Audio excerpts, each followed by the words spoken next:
Does high IQ correlate to feeling miserable, due to the factor of knowing more? The argument of ignorance is bliss, the curse of knowledge, formulated and articulated by Siegler. Sources on the concluding page. The notion that higher intelligence correlates with greater misery, often framed as the burden of knowing too much or seeing realities others ignore, is a widespread cultural idea. Empirical research paints a more nuanced and generally less dramatic picture.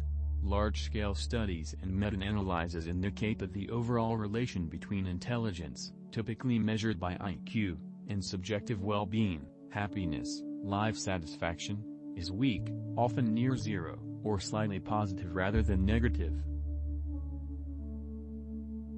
Despite folk and scholarly interest on the relationship between intelligence and happiness, there is an absence of cumulative knowledge on this topic to guide theory and practice. Accordingly, we conducted meta-analyses of the relationships of general mental ability with two organizationally relevant indicators of happiness, job and life satisfaction. Drawing on the gravitation model and job design theory, we test a model that posits GMA has positive indirect effects on job and life satisfaction through the mediating effects of job complexity and income. Overall, the results of the meta-analysis showed that there was a small, positive correlation between GMA and both job satisfaction, ρ equals 0.05, and life satisfaction, ρ equals 0.11. The results of meta-analytic path analysis generally supported the hypothesized model. Further, there was an unexpected negative, direct relationship between GMA and job satisfaction. We discuss the implications of these findings for theory and practice. At individual level, multiple reviews involving thousands of participants find little to no consistent correlation between IQ and self-reported happiness or life satisfaction.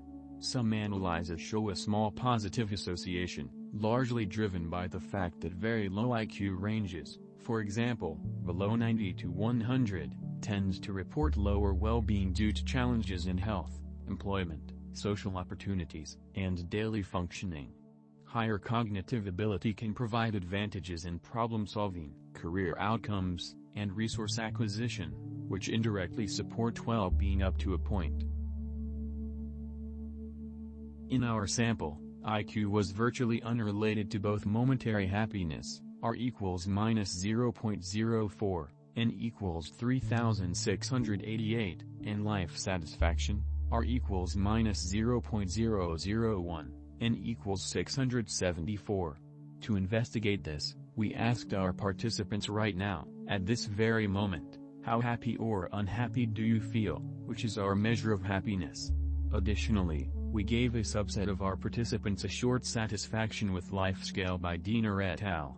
1985, that consisted of 5 statements related to life satisfaction. For example, in most ways my life is close to my ideal. The conditions of my life are excellent.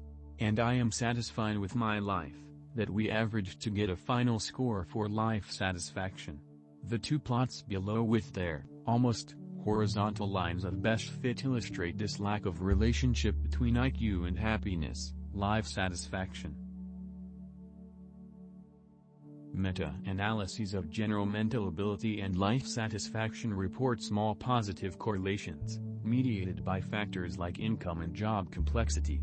Other syntheses of dozens of studies conclude the link is negligible once basic needs are met.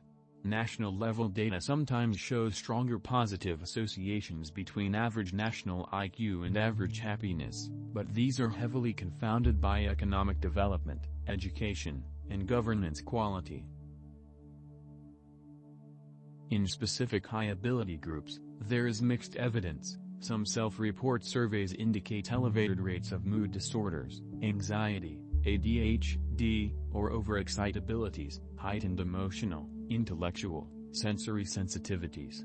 These can lead to overthinking, existential concerns, perfectionism, or social mismatch, though broader population studies often find high intelligence as neutral or even protective against certain mental health issues like generalized anxiety or PTSD when sampling biases are removed.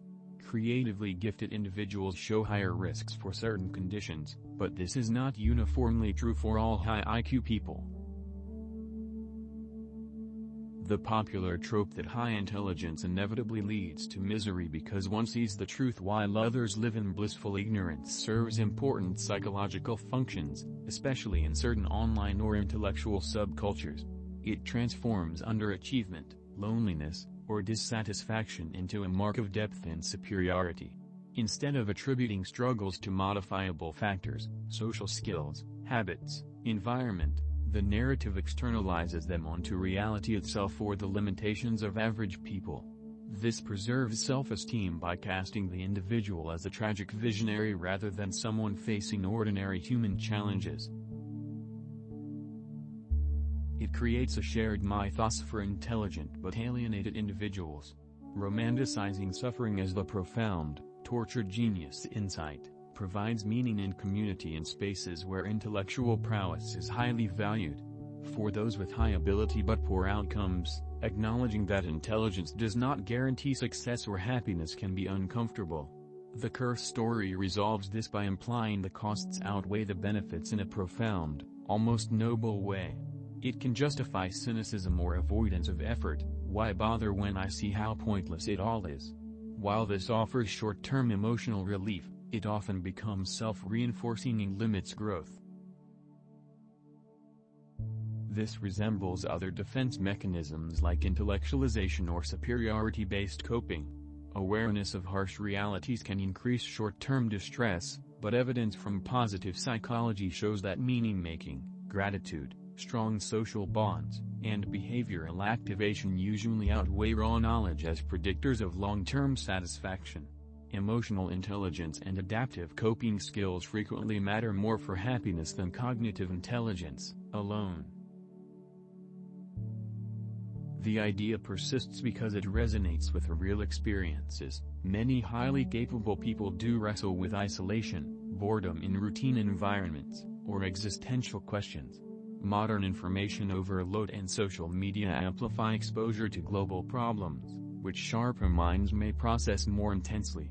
Historical and contemporary examples abound of high-ability individuals leading fulfilled, productive lives. The variance within high IQ groups is large. Outcomes depend far more on personality traits, conscientiousness, emotional stability, environment, and choices than on intelligence itself. Intelligence does not reliably condemn one to misery, nor does ignorance guarantee bliss. The correlation is weak and context-dependent.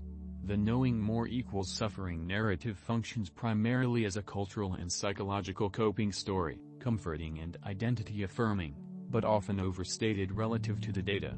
Cultivating practical skills, relationships, and habits tends to influence well-being more powerfully than cognitive capacity alone.